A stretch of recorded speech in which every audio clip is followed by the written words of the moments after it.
Well, first of all, welcome to the Wellness and Lifestyle Medicine Symposium.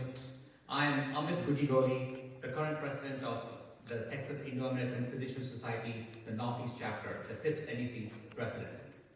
And I would like to personally welcome each and every one of you and thank you all for being here on a Saturday morning. We have about 200 attendees, so this is already a great success. It shows how much interest there is in this topic. So give yourselves a big round of applause.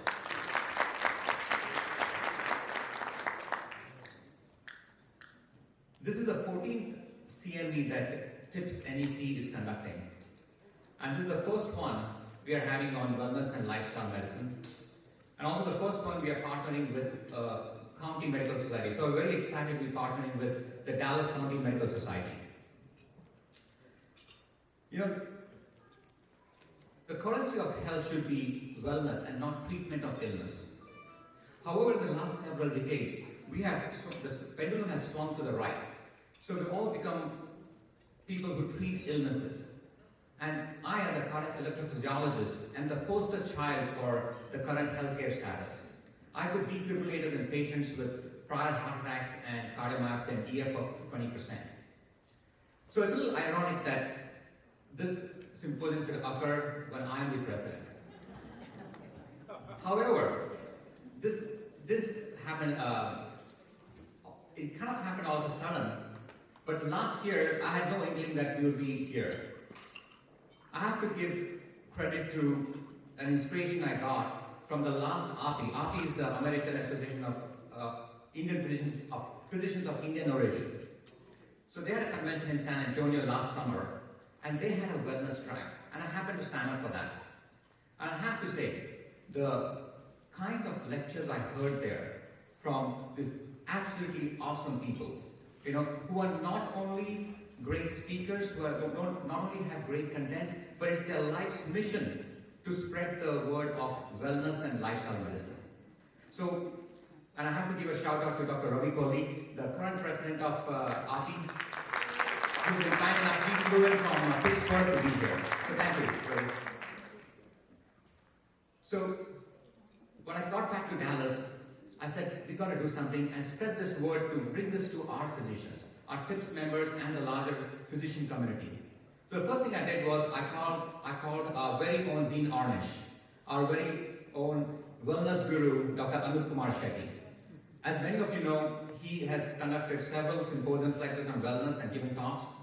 So he and I sat together and came up with this vision. But of course, a vision without execution is an illusion, as they say. So there are many people behind this, and I would like to take 30 seconds to thank a few of those. Of course, the first is our CME chairs, Dr. Anup Kumar Shetty and Dr. Winnie Bapna. Dr. Bapna couldn't be here. She had to go back to India to attend to something, but everything's all right. She's here in spirit and she sends her best wishes. I also have to thank our CME committee, who is so dedicated and came up with great ideas, great suggestions, and of course our board, the TIPS NEC 2023 Board of Officers. And special thanks to the Dallas County Medical Society, Dr. Donna Casey, the president, and John Roth, the CEO. And they were excited to partner with us, and they helped promote the event. They've been great partners. I also need to thank our sponsors, without whom some of these things would not have been possible. The main platinum sponsors have been IntraCare, AstraZeneca, and Novo Nordisk. We do have a lunch talk by IntraCare and 2 product theater talks during lunch by AstraZeneca and Novo Nordisk, so please attend them. Of course, these are our other sponsors. We got to take care of this flashing. By the end of the evening, by the end of the day, people will be dizzy if they continues. So, without further ado, I would like to call upon Dr. Anup Shetty. Dr. Anup Shetty, as I mentioned, is a nephrologist, and he is the resident wellness guru. He's conducted several meetings like these for the Texas Medical Association, and he's someone who walks the talk. So, please give it up for Dr. Anup Shetty.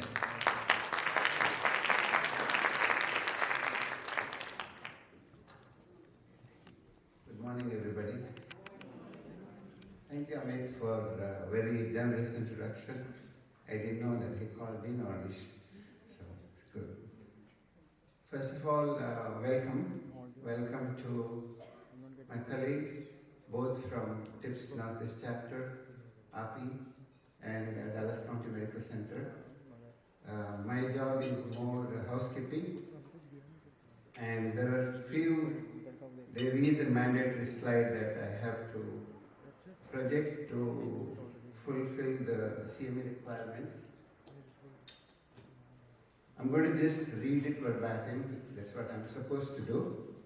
So, policies and standards of TMA, the Accreditation Council for Continuing Medical Education, and the American Medical Association require that speakers and planners for continuing medical education activities disclose all financial relationships they may have with any entity producing, marketing, reselling, or distributing healthcare goods or services consumed by or used on patients whose products, devices, or services may be discussed in the content of the CME activity. The faculty and planners have no relationships to disclose. Sorry, that's boring, but that's what I'm supposed to do.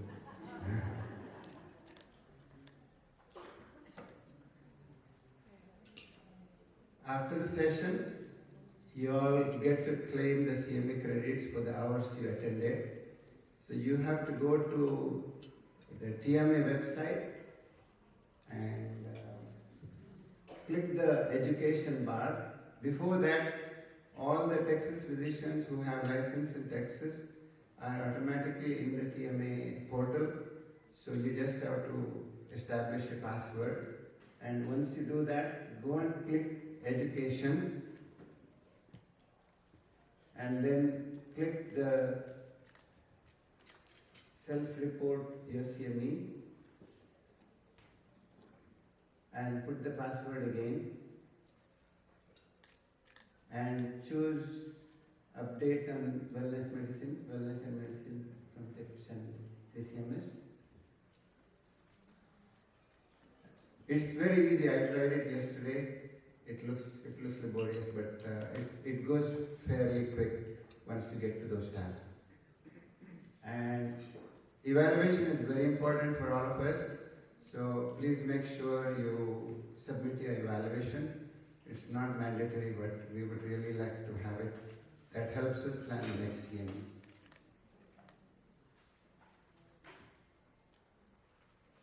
Few things, please put your cell phones off. It's a good practice. And if you have kids going to music school, they always teach you, first thing they teach you is don't move around the hall during the talk, during the session. So if you have to go, please wait till the session is over, the talk is over. In between the talks, you can move around a little bit.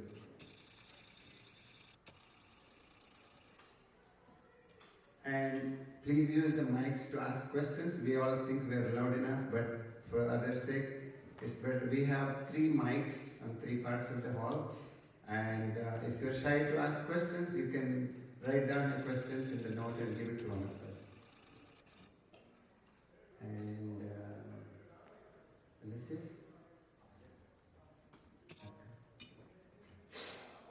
And just enjoy. Now it's Pankaj. He's going to talk and eat as if your life depends on it. And I know Pankaj for 20 years, but thanks to Sumit reintroduced him to me a year ago. And Pankaj and my son went to school together long back. But that's not why he's here today. He is a real wellness guru. He went to med school in All India Institute, Delhi, and did his residency in William Beaumont Hospital in Royal Oak, Michigan. He's board certified in internal medicine and obesity medicine and practices lifestyle medicine in San Francisco Bay Area at Pleasanton, California. He's a former board member of the American College of Lifestyle Medicine and the chief architect of Crack the Wellness Code, a community platform for health promotion. He's very entertaining. He is a TEDx speaker, and you can find his YouTube videos as well. He's the author of the bestseller Turbo Metabolism. 8 weeks to a new you. Preventing and reversing diabetes, obesity, heart disease, and other metabolic diseases by treating the causes. With that brief introduction, let me invite Dr. Vij. Thank you for coming all the way from California. And thank you.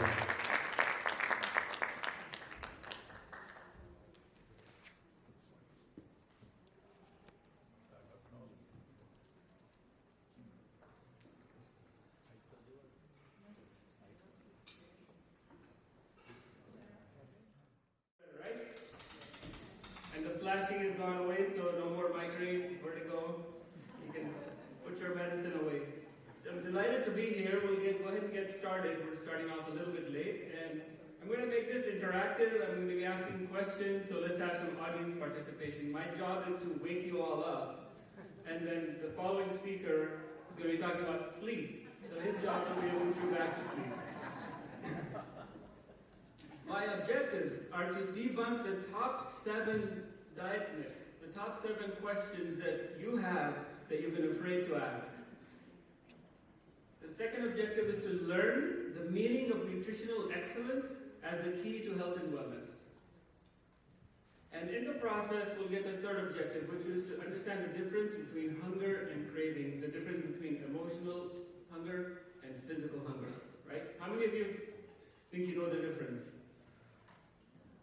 How many people experience emotional hunger on a regular basis? A lot of us, right? Yes. So this will be interesting. So let's go ahead and get started. I polled a bunch of people, and these are the top 7 questions that I came up with. I try to change this every year, but these are the top 7 questions that my audience often comes up with. What's the best diet, right? Everybody wants to know, because you go on social media, you go on Facebook, Twitter, Instagram, people are arguing, they're fighting, they're punching each other in the nose because they think they know the answer. But do they really know the answer? What is the best diet? The second question is, what's the deal with vitamin D? I know a lot of my friends, myself included, were huge proponents of vitamin D, buying expensive vitamin Ds all over the place. Does it really help with anything? The third question is related to that. What supplements should I take? The fourth question is about organics. Do I really need to go to Whole Foods and spend my whole paycheck on organics? Are they really better, or is it just a fad, a tagline? What about soda? People say soda is not that good for you, but I can have diet soda, right? And coffee. Is coffee good? Is coffee bad?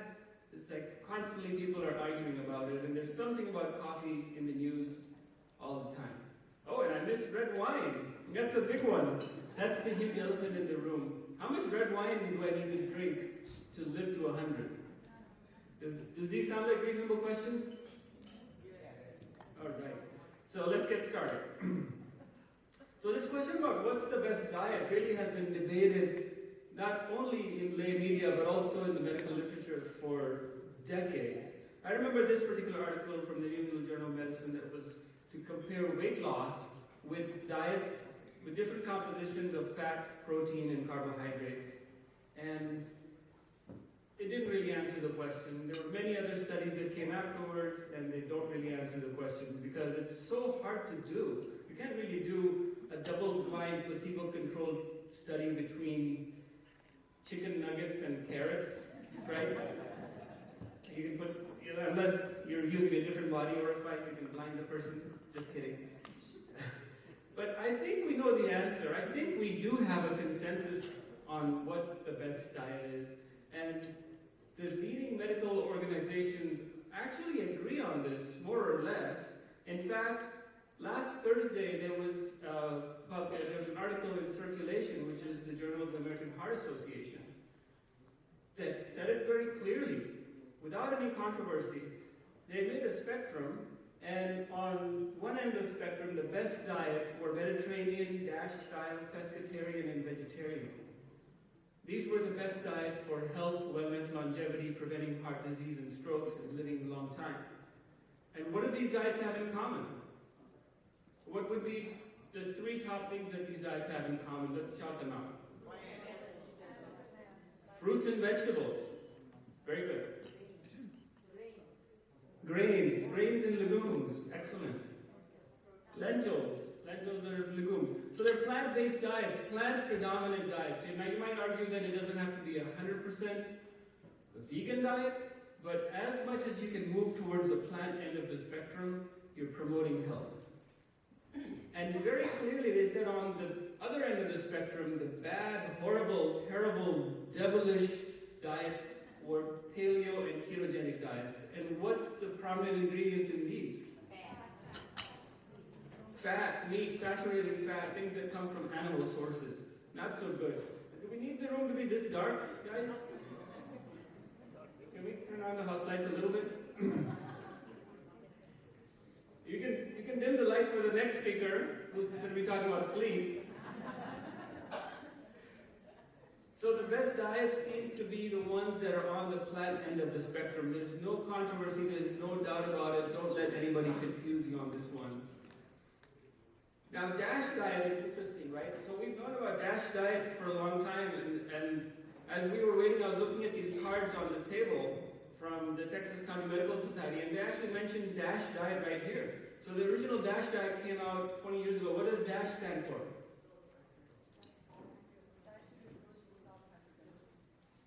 Dietary approaches to stop hypertension, right? So DASH diet was actually a diet that was devised, and the study showed that you can have statistically significant reductions in hypertension with this particular diet. And again, this is a plant-predominant diet. And so in 2017, there was a supplement, another look was taken at the DASH diet with sodium restriction. And what was found was that if you do DASH diet with salt restriction, with less than 1,500 milligrams of sodium, it's actually equivalent to most of the leading antihypertensive medications that are in the market. I was talking to one of my friends the other day, and I was asking about this. And she says, well, that's true, but it's a lot easier to take lisinopril. I got a good laugh out of that. But that's true. That's what most patients will say too. It's like, I'd rather take a pill than make all of these changes to my lifestyle because it's so hard. And it might be hard in the beginning, but once you get doing it, you get used to it as the normal way to live. You feel better, you feel stronger, you have more energy, you have a better quality of life. Speaking of quality of life, how many people here have heard of the blue zones?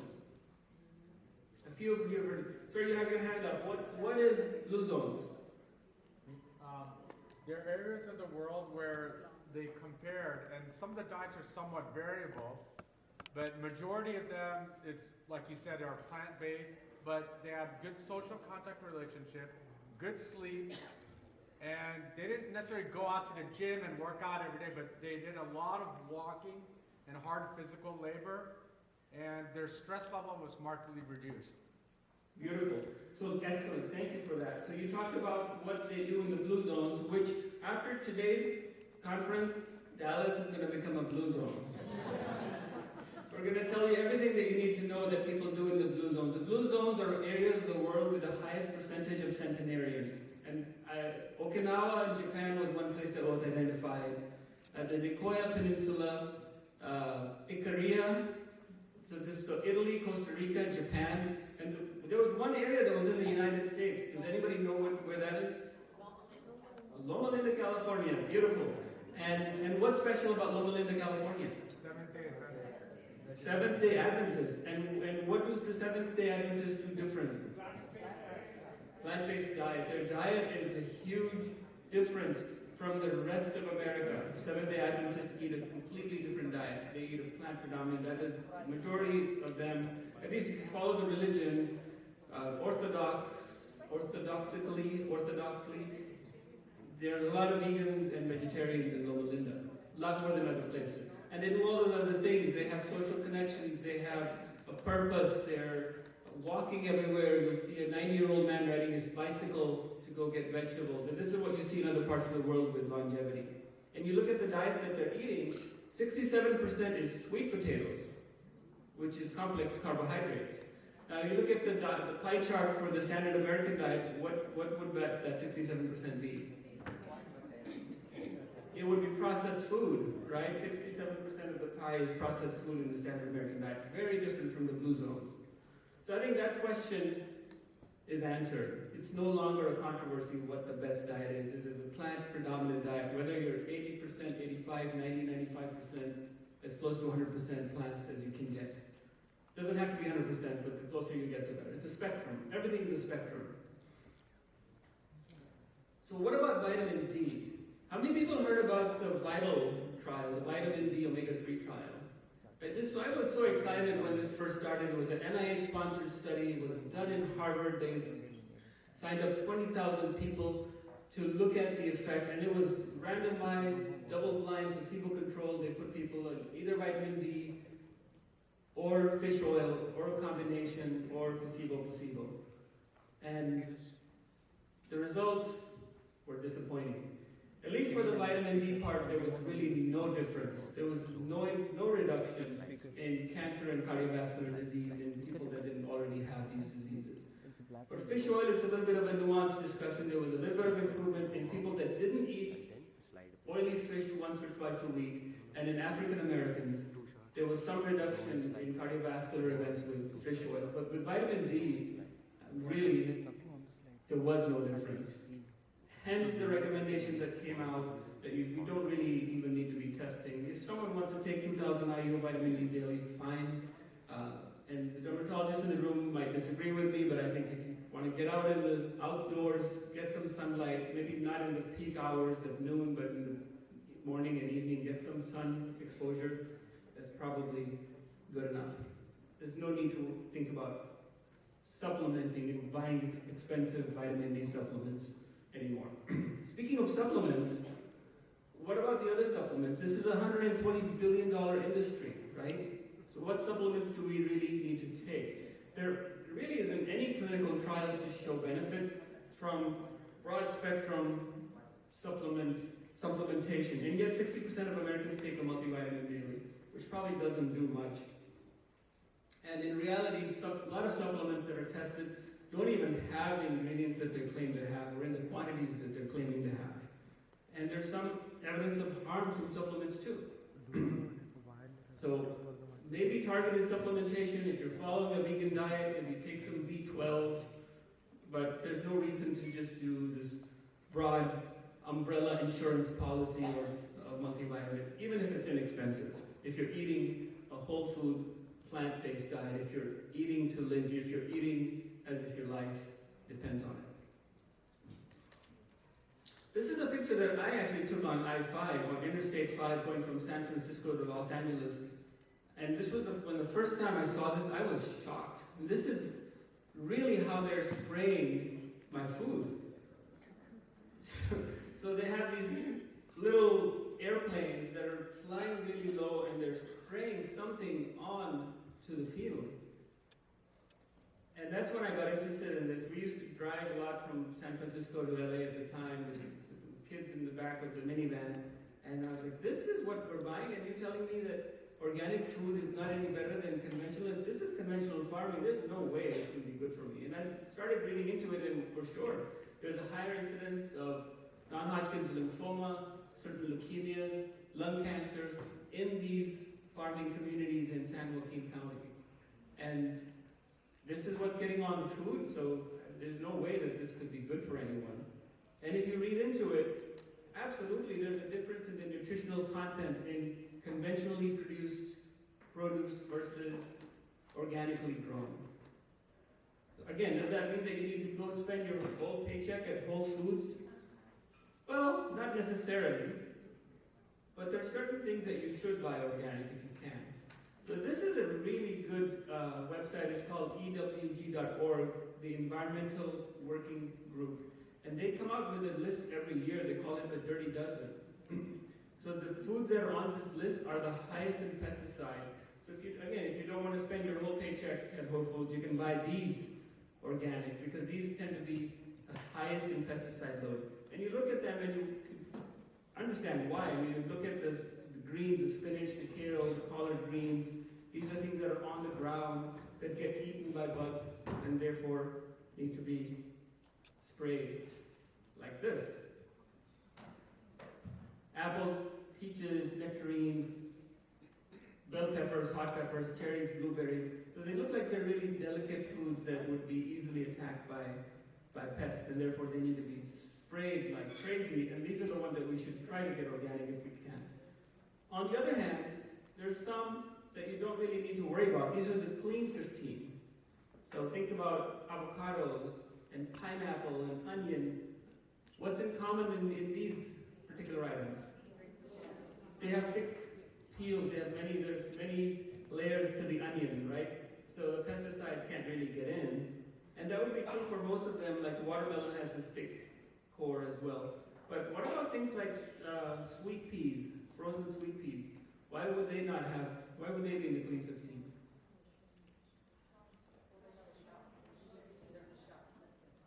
They have a shell, that's good, but I think that one clue is that they're frozen.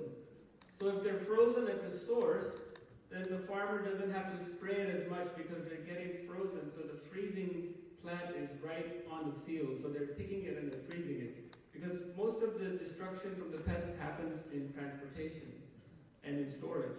So if you're freezing it right at the source, then you don't really need to spray it as much. And now we get to the interesting part. Anybody know who this guy is?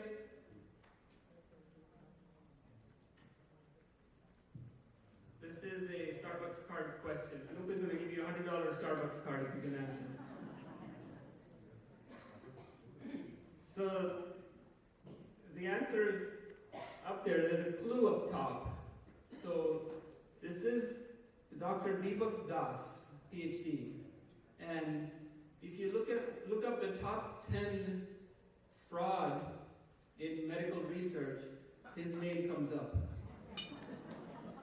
So he was one of the pioneers of resveratrol research in the early 2000s and was later busted for having cheated the NIH out of something like $800,000 worth of grants to do these studies in which the data was falsified. There was over 145 counts of falsification of data where they would take the dots on the Western blot and just shift it a little bit to match the results that they wanted. And this formed the basis of the idea that we all heard 20 years ago that red wine, which has resveratrol, is a health food. It turns out that the published evidence is not sufficiently strong to justify a recommendation for the administration of resveratrol to humans beyond the dose which can be obtained from dietary sources. Okay. And interestingly, a fun fact, he was one of the co-authors of one of the review articles that actually came up with this conclusion. So resveratrol doesn't need to be taken as a supplement. You should get it from food. Wine is a good source of resveratrol. I'm not from far from Napa, California, where this idea really works for the wine growers, and people are walking around with their glass of wine, thinking, "Oh, I'm living in the blue zones. I'm going to live to 110." How many glasses of wine? So the initial studies for resveratrol were done on rats, and it did show that it activated the sirtuin system. So it essentially created conditions in the body that are similar to fasting. And these rats' bodies perceived that they were fasting, and therefore they lived longer. So fasting does promote longevity, yes. And the idea was that you can mimic the fasting system, trick the body to thinking that you're fasting while you can still binge on cheeseburgers if you eat red wine, and you can live to 100 because these rats that were given resveratrol lived longer. So how many glasses of wine do I need to drink to get the same milligrams per kilogram? Somebody says 0, 2, 1 bottle. Any other answers? 10 glasses. This is another Starbucks question. Starbucks coffee card question from Anoop. So you have to drink 200 glasses of wine a day. 200 glasses of wine a day to get the amount of resveratrol that these rats were getting in these studies. So yes, if you're a rat, then you might live longer by taking resveratrol. But if you're a human and you want to get the same effect from wine, then you need to be drinking 200 glasses of wine a day. So red wine is not a health food. No alcohol is a health food. So people in the blue zones have one glass of wine, and probably helps them relax and socialize. And the benefit of it is from that relaxation and socialization, not from the wine itself. So what about diet soda? You know, somebody said I shouldn't be drinking regular soda because it has sugar and phosphoric acid, high fructose corn syrup that bypasses my satiety mechanism. So I can have diet soda, right? Probably worse. It's probably worse. So most of the chemicals that are used as non-nutritive sweeteners, as non-caloric sweeteners, are carcinogens. And on top of that, diet drinks are perceived as 200 to 600 times sweeter than regular, which means your brain is getting this signal that something with a high calorie density is coming, right? Because it's sweet.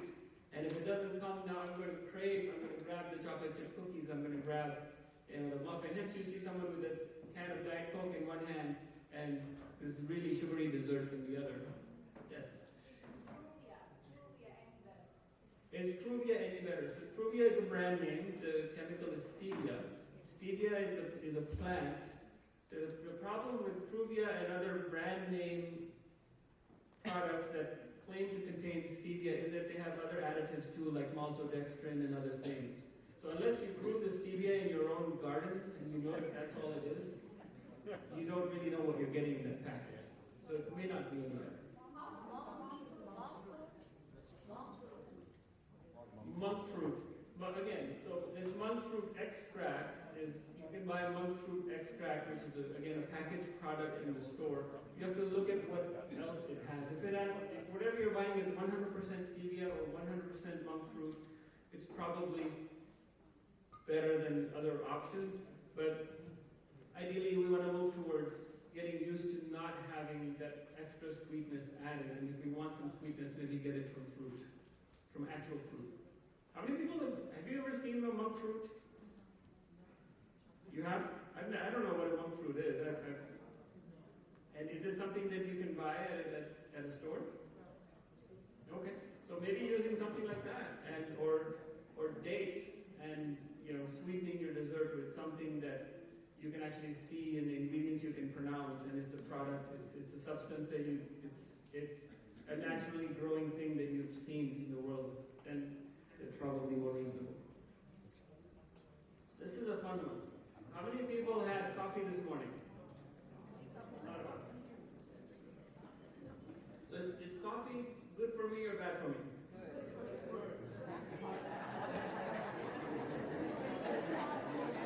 So it turns out that there's a ton of health benefits of coffee that many of us didn't even know of. So coffee is actually shown to decrease neurocognitive decline. It's good for atrial fibrillation. It decreases the incidence of Parkinson's. Coffee drinkers have less Parkinson's. They have less cirrhosis of the liver. In alcoholics who also drink coffee are less likely to get cirrhosis of the liver. So there's some liver protective effect. It's beneficial for 7 of the most common cancers. There's less incidence of 7 of the most common cancers in coffee drinkers, such as head and neck cancers, breast, uterine, prostate, skin cancer, and of course the liver. And so, coffee may be the magic elixir that, for a variety of mechanisms, the phenolics, the phytochemicals that are in there that actually decrease inflammation, that may be good for us. So how many cups? 200? Not 200, but probably 1 or 2 cups for most people. And Param, who's going to talk about sleep, is going to tell you to have it before noon because it does have a long half-life. So if you're drinking 200 cups of coffee and you're having them through the day into the evening, you probably still have your adenosine receptor blocked with the caffeine at 10:30 at night when you're trying to sleep. But caffeine tablets. We're taking off on a completely different tangent. There is some studies that show benefit of caffeine tablets as a performance enhancer for cognitive work or before exercise, but not for lowering incidence of these 7 cancers. So it's probably not just the caffeine. Again, see, this is our way of thinking. We have this reductionistic mindset as physicians in Western medicine. We want to reduce everything to like the one key ingredient. Somebody says coffee, we're thinking caffeine. Okay, can I get this with a tablet? Can I get this with my lisinopril instead of the DASH diet? Let's reduce it, right? It's a more, probably a much more holistic effect than just one ingredient. And should we say it or should we? I don't mind doing it this way. I actually enjoy it more. So,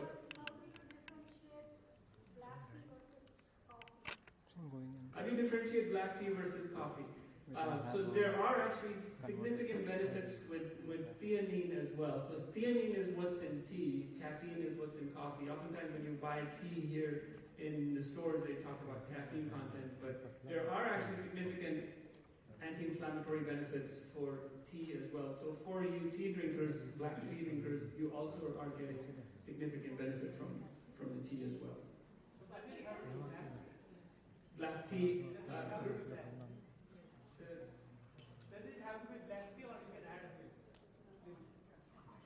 Does it have to be black tea or can you add milk? So as a whole food plant-based diet proponent, I would say minimize dairy. And in my house we make tea with non-dairy milk, like oat milk or almond milk, and it takes a little bit getting used to, but it feels really good that I'm not ingesting the body fluid of an animal that's not my species.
emotions, and we're using food to cope with our negative mood. And it does provide, it's not permanent and long lasting.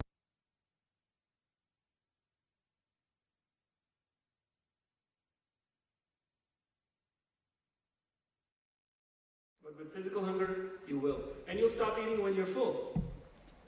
And after eating, you don't feel guilty, you don't feel a sense of shame, which you might feel if you ate something impulsively because of emotional hunger. And with emotional eating, you trigger a cycle, right? So you use food as a coping, you get instant relief, then you feel guilty and shameful, and the cycle repeats. Some examples would be eating cookies to relieve stress, snacking due to boredom at night when you're finishing your charts at 11 o'clock at night from the day of clinic, munching nervously on popcorn when you're watching a horror movie, or eating for happiness or celebration. We all know this. Mixing sugar and fat gives more of a kick to the dopamine receptors, and you have a more pronounced opiate effect.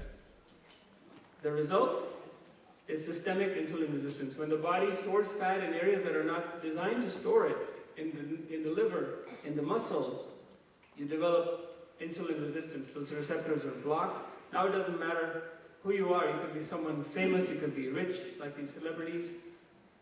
We all are going to go down that same pathway. So is the answer to go more paleo, to have more fat and meat? I already answered this. No, you might have some initial benefit because with paleo diet, you are eliminating a lot of processed food. And so you will lose weight initially, you'll feel good, but down the road you're increasing your risk for cardiovascular disease, cancers, and mortality. And Malika Sharawat is asking, so do I need to limit carbs to prevent or reverse diabetes? The answer is no. You need to limit refined carbohydrates, which are sugar and flour, but you can actually eat more of the complex carbohydrates. Like the sweet potatoes like the people were eating in the blue zones. And then we can all look like her. You need to go 100% vegan? Well, probably not, because historically there's no society in the world that's lived long on a 100% vegan diet. But 90% plant-based diets are definitely linked with a longer and better life. So if you take nothing else from this talk, just remember, eat more plants and talk to your patients about eating more plants. You'll make a difference in their lives. And you'll do that by activating the epigenetic mechanisms, right? So genetics is like a loaded gun. Sure, my mother had a heart attack, she has type 2 diabetes. So I'm walking around with a loaded gun, but it's up to me to make that choice whether I pull the trigger or not, right? I mean, everybody in Texas is walking around with loaded guns, but they're not shooting people because they're not until they pull the trigger. And let's face it, your real net worth is how fit and healthy you are. That's how rich you are. Fit is the new rich. You could try get fit quick schemes, go to a plastic surgeon. There's lots of them in Dallas. You could just take it.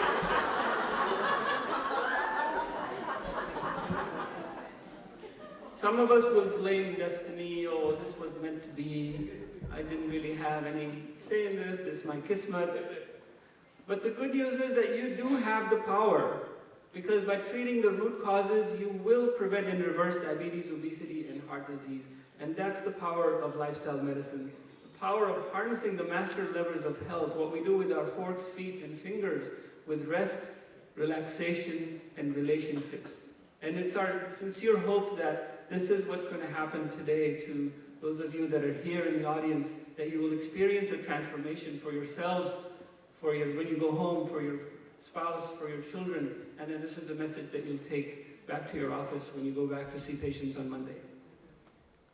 That we can make every bite count, because out of all those master levers, 80% is food. That's why I picked the food part. Everybody else can talk about the other things. I'm going to talk about food, because that's where the biggest impact is. Food is medicine. Food is not entertainment. Food is nurturing and nourishing the body, providing energy and intelligence so that we can live better and longer like those folks in the blue zones.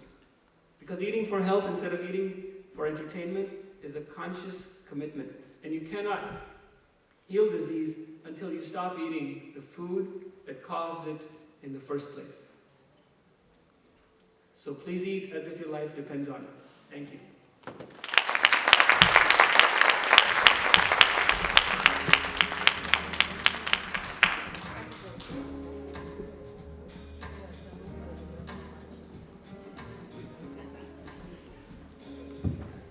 Thank you, Pankaj.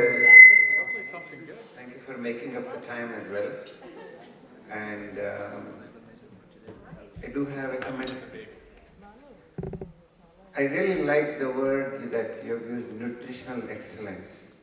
Can you just expand on that a little bit, please? So nutritional excellence is eating for health, right? One of my dear friends, Joel Furman, came up with this equation. He says health, H is equal to N over C. Health is equal to nutrition over calories. So nutritional excellence is thinking about everything that you put in your mouth before it goes in your mouth and asking the question, am I feeding health or am I feeding disease, right? If I'm feeding disease, I don't want this thing to go in my mouth. I should put it back where it belongs, probably in the garbage. But if I'm feeding health, then I'm going to ingest this food, this substance.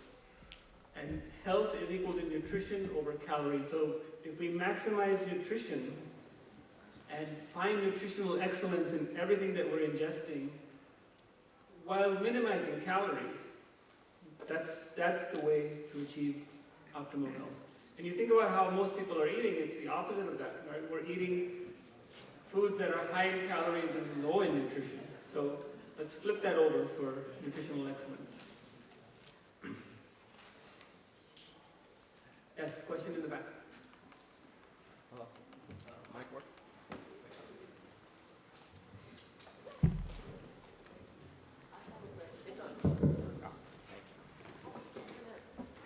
You mentioned in one of the very last slides that historically there has not been any proof that 100% plant-based diets really help prolong life. Is that based on data or an assumption? Is there in fact any particular community or civilization that has been 100% plant-based, where we have, in fact, even a collectible data that we can show? To my knowledge, there isn't. To my knowledge, there isn't. If you look at anthropological data, there isn't any society that I have found that was eating 100% plant-based diet. And you think about it, prior to the last century or so, when we started sanitizing everything and water sanitation, food sanitation, prior to that, there would probably be microorganisms and dirt and worms and things, even in plant foods that people were eating. So inadvertently, they would have been eating some snail or some worm that was in their apple without even knowing, even if there was such a society. But I'm not aware. Is there anybody in the room that's aware of such a society? Because the blue zones certainly are not 100% vegan. They're plant predominant. How about Jains? Jains. Okay, so the Jains in India do have dairy. So the Indian vegetarian diet is, if you look at what Indian vegetarian diet is, there's a lot of dairy, there's a lot of ghee, there's paneer, there's a lot of processed milk. I mean, milk is purported as a health food, and maybe it was in the way that it was prepared. If you had your own cow that you knew what the cow was being fed, and it was just your own family's personal cow, but that's not how we get dairy anymore. So Jains are definitely not 100% plant-based at all. And if you look at the sort of the standard Indian vegetarian diet, it's full of processed. So we're saying whole food plant-based, right? So this vegetarian diet that most vegetarians eat, we shouldn't pick on Jains or people from India, but it's not a whole food plant-based diet. Well, the only suggestion I wanted to make was I'm a proponent of the vegan diet. I think that's very good for health. The statement seems to imply that there's no benefit to being 100% plant-based diet, that you don't have any evidence, so you don't have to be 100% vegan. You may want to just modify the statement simply to reflect that there's no data to prove anything about veganism as far as other diets are concerned, there's plenty of food in the society that exists. I think we'll talk about later on outside. Good point. Yeah. So there are we talked about our own local Dean Ornish here. Dean Ornish and others, Caldwell Esselstyn, have shown that following a vegan diet is perhaps the only way to reverse established cardiovascular disease. And the purpose of my talk is to make it applicable to a broad audience. And most people, physicians or patients included, will shut me off if I say that you have to be 100%. But if you say you can be 80 to 100%, you're much more likely, if you meet people where they are and you hold their hand and say, okay, we're on a spectrum, let's go in this direction. I am saying that I want you to move towards 100%, as close to 100% as you can. But if I get stuck on 100% is the only way, then all of you are going to walk out of the room. Maybe I'll have you, but everybody else will walk out.